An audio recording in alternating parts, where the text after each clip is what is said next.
नेप्रोपेट्रोवस्क में रूस की आर्मी को बढ़त मिली है और पेशायोने इलाके पर रूसी आर्मी का कब्जा।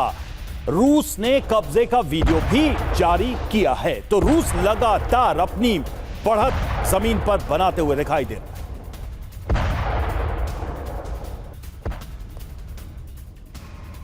और अब खबर यूक्रेन के पोर्ट सिटी ओडेसा से है और ओडेसा लगातार रूस के निशाने पर है। ओडेसा से ताजा खबर यह है कि ग्लाइड बॉम्ब से रूस ने एक और अटैक किया है। ज़ाटोका रेलवे ब्रिज पर ड्रोन अटैक हुआ। रोड ब्रिज पर भी गेरान 2 ड्रोन से अटैक किया गया है। ये तस्वीरें आप देखिए, ये साउथ ओडेसा से जो यूक्रेन का संपर्क बनाने वाला ब्रिज है, वो संपर्क दरअसल टूट गया है और इसी मकसद से शायद इस हमले को अंजाम दिया गया। दक्षिणी ओडेसा से यूक्रेन का संपर्क आज की तारीख में काट दिया गया है।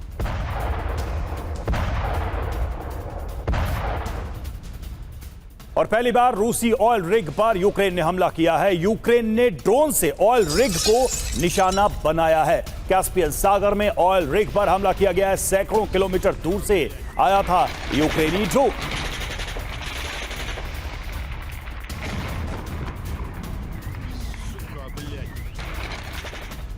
तो पहली बार रूसी ऑयल रिग पर हमला हुआ है। कैस्पियन सागर के फिलानोवस्की रिग पर यह हमला हुआ है और यूक्रेन की सुरक्षा सेवा एसबीयू ने दिया हमले को अंजाम। एसबीयू की अल्फा यूनिट ने ड्रोन ऑपरेट किया। हमले में लॉन्ग रेंज ड्रोन का इस्तेमाल किया गया। हमले के बाद रिग में तेल गैस का उत्पादन बंद हो गया है। तो लगातार यूक्रेन अपनी इस स्ट्रैटेजी पर काम कर रहा है, जो एनर्जी इंफ्रास्ट्रक्चर्स हैं उनको निशाना बना रहा है। और देखिए, एक अहम खबर है, पोक्रोवस्क में रूसी सैनिकों पर ड्रोन अटैक हो गया है। अटैक में 2 रूसी सैनिकों की जान चली गई है। यह खबर आ रही है। अटैक वाली जगह पर ब्लास्ट हुआ और ब्लास्ट के बाद लग गई भीषण आग।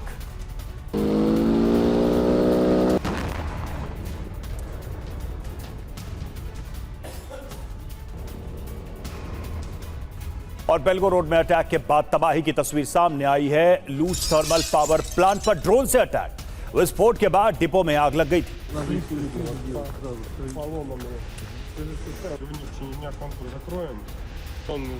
तो लूज थर्मल पावर प्लांट पर ड्रोन अटैक हुआ, जिसके बाद यहां आग लग गई।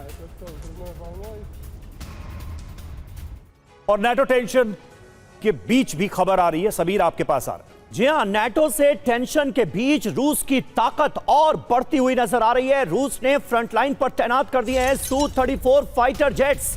यूक्रेन के खिलाफ उड़ान भर रहे हैं Su-34। पुतिन ने नेटो देशों को इसके जरिए दिया है एक संदेश।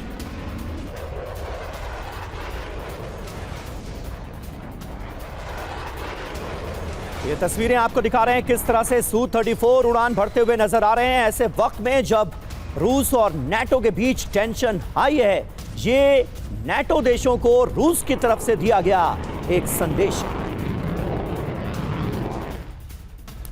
और आइए Su-35 की कुछ खासियत उस पर भी नजर डालते हैं। तो देखिए, 400 किलोमीटर तक उड़ान भरने में ये सक्षम है और 4000 किलोमीटर तक उड़ान भरने में सक्षम है। मल्टी रोल फाइटर बॉम्बर है ये और 4th जनरेशन का फाइटर जेट ये है। लंबी दूरी तक स्ट्राइक मिशन में सक्षम है ये। 8000 किलोग्राम तक के हथियार ले जा सकता है ये।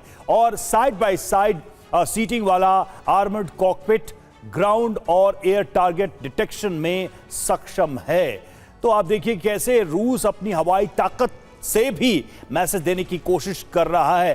त्रिपाठी सर, एक तो हम खासियत बता रहे थे Su-34 की, इसके इंगेजमेंट से कितना वॉर में फर्क पड़ेगा, एडवांटेज रूस को क्या? और एक मेरा बेसिक सवाल यह भी है कि रूस की बढ़त के बावजूद रूस को जो नुकसान है, वॉल्यूम है, वो भी बढ़ता जा रहा है।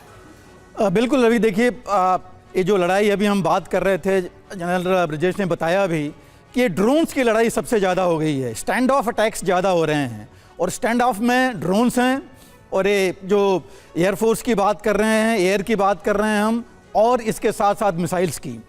शुरू में आपने देखा इनिशियली पहले 1.5 सालों में लगातार जो लड़ाई में मिसाइल्स का सबसे ज़्यादा, मिसाइल्स आर्टिलरी का सबसे ज़्यादा इस्तेमाल हुआ। उसके बाद ड्रोन्स का हुआ और एयर अटैक्स में थोड़ी कमी आई, जबकि काफ़ी मिसाइल से एयर टारगेट्स हैं या इनके जो प्लेन्स हैं उनको टारगेट किया गया। तो इस वजह से जो है इसमें थोड़ी कमी आई। लेकिन अभी जो है ये ताकत, पुतिन तो बार बार बोलते रहे हैं कि उनकी लड़ाई यूक्रेन से उतना नहीं है जितना कि नाटो से है, और नाटो से लड़ाई होने के लिए नाटो को डर दिखाना जरूरी है, और इसी में इन्होंने इस प्लेन को भी वहाँ पर ले आए हैं। और इसी में देखिए पोलैंड और जर्मनी वो भी अपने एयरफोर्स जो हैं वो काफ़ी मजबूत कर रहे हैं। तो ये लड़ाई जो है, डर जो अब नाटो को हो रहा है और रूस जो है उनके ऊपर अपनी ताकत आजमा रहा है। लेकिन यूक्रेन से अभी भी डर है, क्योंकि आप देखिए जो अभी बात कर रहे थे हम, यूक्रेन अभी सबसे सस्ता ड्रोन बना रहा है। अभी कुछ महीने पहले TV9 ने ही दिखाया था दर्शकों को कि कहाँ छोटी छोटी फैक्ट्रीज में उनके करीब 15,000 20,000 डॉलर में ये ड्रोन्स बन रहे हैं। ये लड़ाई जो है स्टैंड ऑफ चलती ही रहेगी आगे।